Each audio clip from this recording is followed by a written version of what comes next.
अस्सलाम वालेकुम। आप सब कैसे हैं? उम्मीद है कि आप सब खैरियत से होंगे। आज मैं बनाने जा रही हूँ माश की दाल की पंजीरी। माश की दाल की पंजीरी जो है सेहत के लिए बहुत ही मुफीद है। जिसके लिए मैंने ली है 500 ग्राम माश की दाल, जिसको सारी रात मैंने भिगोए रखा है और सुबह मैंने इसका पानी निकाल लिया है और इसको थोड़ी देर के लिए ड्राई होने के लिए रख दिया है। ये देखिए तकरीबन ड्राई हो चुकी है।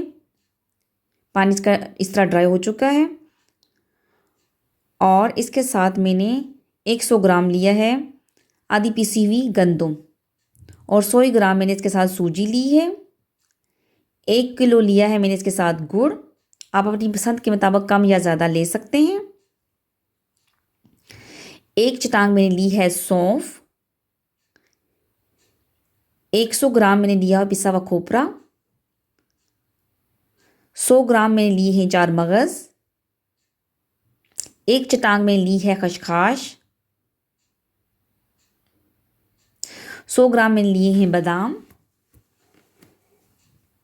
1 किलो मैंने लिया है देसी घी जो कि मैंने खुद बनाया है। 1 चटांग मैंने लिए हैं पिस्ता।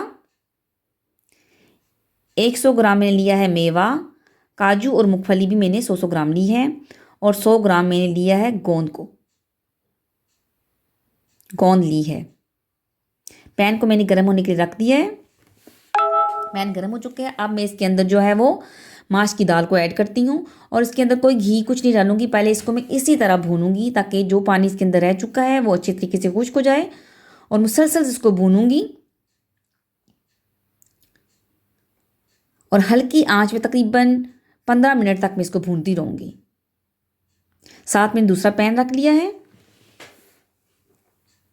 और इसके अंदर मैंने देसी घी को डाल दिया और वो पिघल चुका है। अब इसके अंदर सबसे पहले मैं खसखस डालती हूँ और इसको थोड़ी देर के लिए भूनती हूँ। ये देखिए खसखस को मैं भून रही हूँ।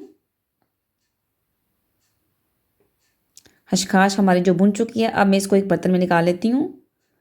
पैन के अंदर दोबारा मैंने देसी घी डाला है।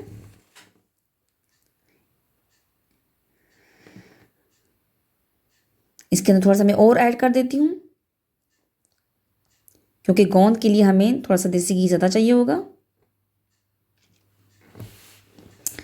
अब मैं इसके अंदर ऐड करती हूँ गोंद और मुसलसल चमचे की मदद से मैं इसको हिलाती जाती हूँ।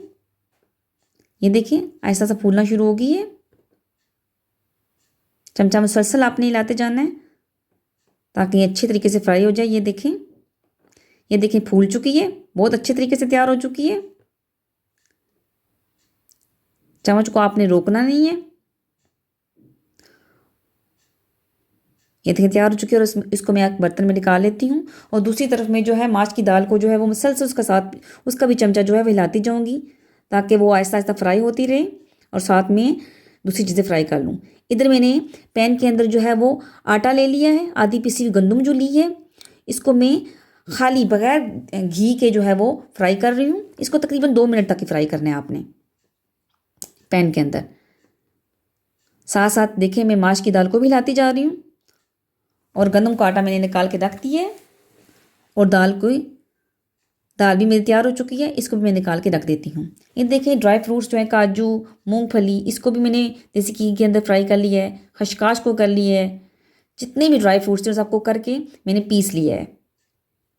ये देखें अब मैं पैन के अंदर देसी घी डालती हूँ और इसके अंदर मैं जो दाल की माश को पीस के मैंने इसका आटा बनाया है, देखिए ये कुरकुरा सा है, बहुत बारीक नहीं है। घी हमारा गर्म हो चुका है। अब इसके अंदर हम जो है वो माश की दाल के आटे को डालते हैं और साथ मुसलसल चमचा हिलाते जाते हैं ताकि ये नीचे लगे नहीं और जले नहीं। चूल्हे की आंच को मैंने हल्का कर दिया है। इसको तकरीबन 10 से 15 मिनट तक हल्की आंच में पकाऊंगी मैं। ये देखें घी आहिस्ता आहिस्ता छोड़ रहा है, तैयार होने के मराइल में है। अब मैं इसको एक बर्तन में निकाल देती हूँ। ये तैयार हो चुकी है। पैन में दोबारा मैंने देसी घी डाला है और इसके अंदर जो मैंने गंदम को इसी तरह फ्राई किया था, अब उस गंदम के आटे को मैं देसी घी के अंदर फ्राई करती हूँ।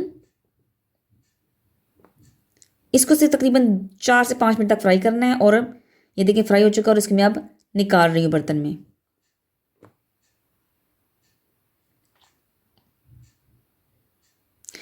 दोबारा पैन के अंदर में देसी घी डाला है मैंने।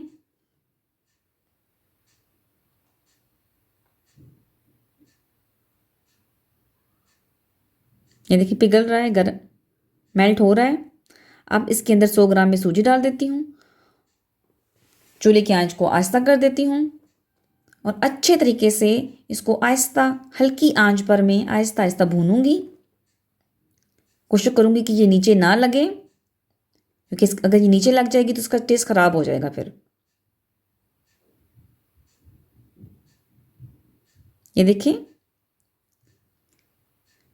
मैं चेक कर रही हूँ साथ कि ये तैयार हो चुकी है। जब ये कुरकुरी हो जाए ना, थोड़ा सा चेक कर लें इसको, तो आपको महसूस हो जाएगा ये कुरकुरी हो चुकी है। ये तकरीबन तैयार होने वाली है।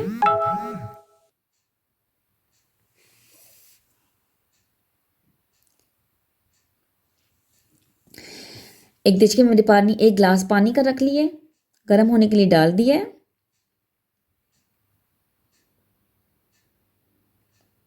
जब तक पानी गर्म होता है इसको देखना है कि जब इसके ये पानी सही गर्म हो जाए तो इसके अंदर मैंने गुड़ को ऐड कर दिए। ये देखें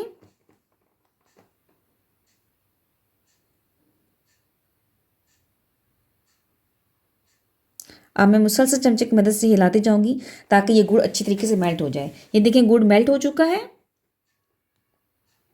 अच्छे तरीके से मेल्ट हो चुका है। अब मैं डालने लगी हूँ इसके अंदर देसी घी।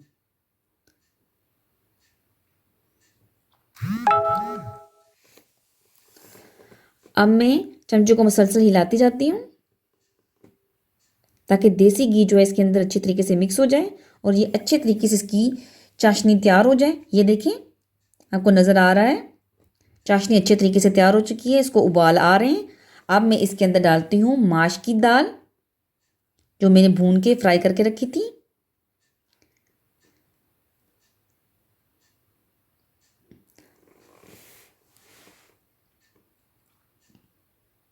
अब मैं इसको इसके अंदर मिक्स करती हूँ।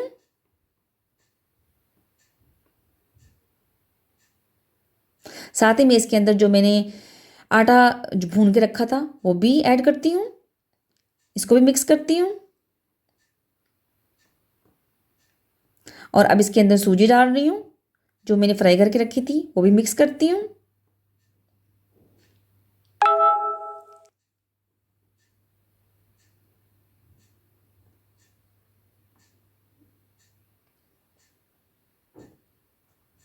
अच्छे तरीके से इसके अंदर मिक्स करूँगी।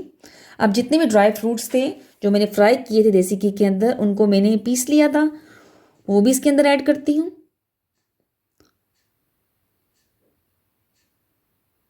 ये थोड़ी थोड़ी चीज़ें बहुत ज़्यादा हो जाती हैं। अब मैंने चूल्हे की आंच को बंद कर दिया और इन सबको अच्छे तरीके से मिक्स करती हूँ ताकि ये अच्छे तरीके से मिक्स हो जाए।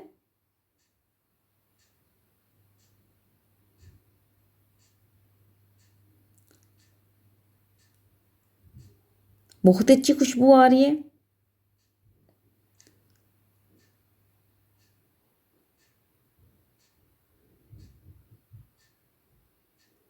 मैंने इसको एक ट्रे के अंदर अब निकाल लिया है। ये देखिए हमारी पंजीरी तैयार हो चुकी है, बहुत ही मज़ेदार है। आप चाहें तो इसको सुबह दूध के साथ भी खा सकते हैं, इसके चाहे लड्डू भी बना लें, इसको इसी तरह भी खा लें। सुबह दूध के भी साथ भी खा सकते हैं और शाम की चाय के साथ भी इसको एंजॉय कर सकते हैं। हड्डियों, जिस्म के दर्द, जोड़ों के लिए, कमर के दर्द के लिए, घुटनों के दर्द के लिए बहुत ही मुफीद है। ज़रूर ट्राई कीजिएगा, दुआ में याद रखिएगा। मुझे उम्मीद है कि आपको ये बहुत ही पसंद आएगी। अपना ख्याल रखिएगा, लाइक और सब्सक्राइब भी कीजिएगा। शुक्रिया।